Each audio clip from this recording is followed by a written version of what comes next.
నమస్తే అండి, welcome to my channel Nitin Chakradhar. ఇప్పుడు చూడండి, చాలామంది ఎక్స్‌పెన్స్ రేషియో తక్కువ ఉంటే రిటర్న్స్ ఎక్కువ వస్తాయి అనుకుంటారు. చాలామంది మా దగ్గర అంటారు, సార్ ఎక్స్‌పెన్స్ రేషియో మనకి ఎక్కువ ఉండడం వల్ల రిటర్న్స్ తగ్గిపోతాయి కదా అనుకుంటారు. కానీ ఇది ప్రాక్టికల్‌గా అయితే కరెక్ట్ కాదండి. మనకి అన్నిటికంటే ఎక్స్‌పెన్స్ రేషియో తక్కువ ఉండేది ప్యాసివ్ ఫండ్స్‌లో ఉంటాయి. ప్యాసివ్ ఫండ్స్ అనగానే చూస్తే మీకు ఒక ఈటీఎఫ్స్ కావచ్చు, ఇండెక్స్ ఫండ్స్ కావచ్చు, ఇట్లాంటి వాటిలో మనకి ఎక్స్‌పెన్స్ రేషియో చాలా తక్కువగా ఉంటుంది. వేరాజ్ మ్యూచువల్ ఫండ్స్‌లో చూస్తే ఎక్కడైతే ఎక్స్‌పెన్స్ రేషియో యాక్టివ్ మేనేజ్మెంట్ ఉంటుందో ఆటోమేటిక్గా ఎక్స్‌పెన్స్ రేషియో అనేది పెరుగుతుంది. కానీ మీరు గతంలో గత 10 ఇయర్స్ తీసుకోండి, అటు ఈటీఎఫ్స్ వర్సెస్ మ్యూచువల్ ఫండ్స్ తీసుకుంటే ఈటీఎఫ్స్ కానివ్వండి, ఇండెక్స్ ఫండ్స్ కానివ్వండి, మించి మనకి మ్యూచువల్ ఫండ్స్ రిటర్న్స్ చాలా కంపెనీస్ ఇచ్చాయి. అలాగే పిఎంఎస్తో కంపేర్ చేస్తే పిఎంఎస్లో ఇంకా 2.5% తీసుకుంటారు ఎక్స్‌పెన్స్ రేషియో. వేరాజ్ మ్యూచువల్ ఫండ్స్లో మనకి 1%, 1.25% ఉంటుంది. కానీ మ్యూచువల్ ఫండ్స్కి వర్సెస్ పిఎంఎస్ చూస్తే రిటర్న్స్ ఎక్కువ మనకి పిఎంఎస్లో కనిపిస్తున్నాయి. సో కాబట్టి దీని మనకు అర్థమైంది ఏంటంటే ఎక్స్‌పెన్స్ రేషియో తక్కువ ఉన్నంత మాత్రాన మనకి రిటర్న్స్ తక్కువ వస్తాయని కాదు, ఎక్స్‌పెన్స్ రేషియో ఎక్కువ ఉన్నా కూడా రిటర్న్స్ మనకి ఎక్కువ వచ్చే అవకాశం అయితే ఉంది. కాబట్టి ఈ ఎక్స్‌పెన్స్ రేషియో అన్న వర్డ్ని తీసేయండి మీ మైండ్లో నుంచి.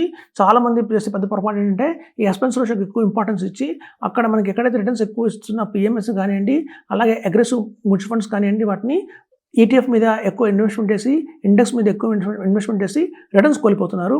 మనకి లాంగ్ టర్మ్లో ఒక 20 ఇయర్స్ హారిజన్లో ఈవెన్ 3% రిటర్న్ ఎక్స్ట్రా వచ్చినా కూడా మనకు అది 4 to 6 crores డిఫరెన్స్ అయితే వస్తుందండి రిటర్న్లో. కాబట్టి మనం ఎప్పుడైనా సరే చూడండి, మా దగ్గర ఒక పిఎంఎస్లు ఉంటాయి.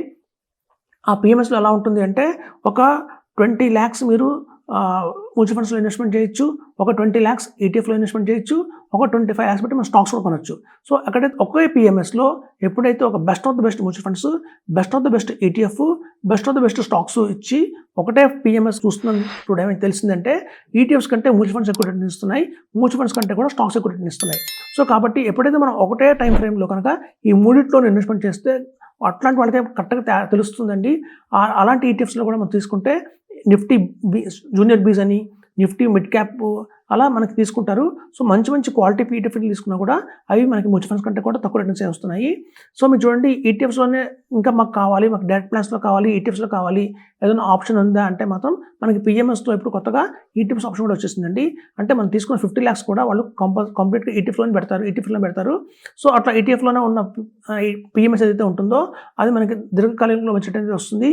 మీకు 1% ఎక్స్‌పెన్స్ రేషియో అయితే ఉంటుంది, మేనేజ్మెంట్ ఫీజ్ అంటారు దాన్ని. ఎప్పుడైతే మీ వాల్యూమ్ కనుక 2 crores దాటిందో అప్పుడు 0.5%కి వచ్చేస్తుంది మేనేజ్మెంట్ ఫీజు. ఎప్పుడైతే వాల్యూమ్స్ పెరుగుతుంటాయో 5 CR ప్లస్ అవుతాయో అప్పుడు 0.10% కూడా పడిపోయే అవకాశం ఉంది. సో కాబట్టి ఎవరికైనా ఈటీఎఫ్స్ కావాలి అంటే పిఎంఎస్ ద్వారా వెళ్ళండి. కానీ మా రికమెండేషన్ స్ట్రాంగ్గా అయితే మాత్రం ఈటీఎఫ్స్, ఇండెక్స్ ఫండ్స్కి వెళ్ళకండి. మంచి మంచి మ్యూచువల్ ఫండ్స్ తీసుకోండి. అవి మీకు ప్రామినెంట్గా 3 to 4% ఎక్స్ట్రా జనరేట్ చేస్తున్నాయి. మనకు లాంగ్ వైర్ 20 ఇయర్స్లో కానివ్వండి, 15 years ఆరిజిన్ కనుక మీకు ఉంది అంటే మాత్రం ఆ డిఫరెన్స్ చూస్తే మీకు దగ్గర 4 నుంచి 5 కోట్ల తేడా వచ్చేస్తుంది. కాబట్టి రాబోయే రోజుల్లో ఖర్చులు బాగా పెరిగిపోతాయి. కాబట్టి అనవసరంగా టైం వేస్ట్ చేయకండి, అలాగే మీ ఇన్వెస్ట్మెంట్ కూడా వేస్ట్ చేయకండి. అవాయిడ్ చేయండి ఫస్ట్ ఇండెక్స్ ఫండ్స్ని, ఈటీఎఫ్స్ని మీ పోర్ట్ఫోలియోలో నుంచి. మేము చాలామందిని చూసాము, అట్లాంటి ఎవరైతే ఈ ఈటీఎఫ్స్ని కానీ ఇండెక్స్ ఫండ్ కానీ హోల్డ్ చేస్తున్నారో ఆటోమేటిక్గా రిటర్న్స్ అనేది బాగా పడిపోతున్నాయి వాళ్ళవి. సో అదండి. కొన్ని ఈటీఎఫ్స్ ఉంటాయి, ఫారెన్ ఫండ్స్ ఉంటాయి, అవి కొంచెం బెటర్ రిటర్న్ అయితే ఇస్తున్నాయి. కానివ్వండి, నార్మల్గా మిడ్ క్యాప్ ఈటీఎఫ్స్ మనకి జూనియర్ బీస్ కానివ్వండి, ఇట్లాంటివన్నీ కూడా పెద్దగా రిటర్న్స్ అయితే ఇవ్వట్లేదు. వాటితో కంపేర్ చేస్తే మనకి చాలా మంచి ఫండ్స్ బయట మార్కెట్ దొరుకుతున్నాయి. సో అట్లాంటప్పుడు టైం అంతా వేస్ట్ చేయకండి, ఎందుకంటే మనకి returns every single rupee is most important అవుతుంది. ఈవెన్ మీరు ఎర్న్ చేస్తున్నప్పుడు మీకు ఆ డిఫరెన్స్ తెలియదు. ఎప్పుడైతే రిటర్న్ అయిపోతారో ఆఫ్టర్ 60 years తర్వాత అప్పుడు ఒక ఈవెన్ 1000 rupees కూడా చాలా పెద్ద అమౌంట్ కనిపిస్తుంది. కాబట్టి అదండి, ఒక వెల్గా ప్లాన్ చేసుకోండి. అన్నెసరీగా ప్యాసివ్ ఫండ్స్కి వెళ్ళకండి, యాక్టివ్ ఫండ్స్లోనే ఉండండి. మీకు రాబోయే రోజుల్లో మంచి రిటర్న్ వస్తుందని చెప్తున్నాను. Thank you.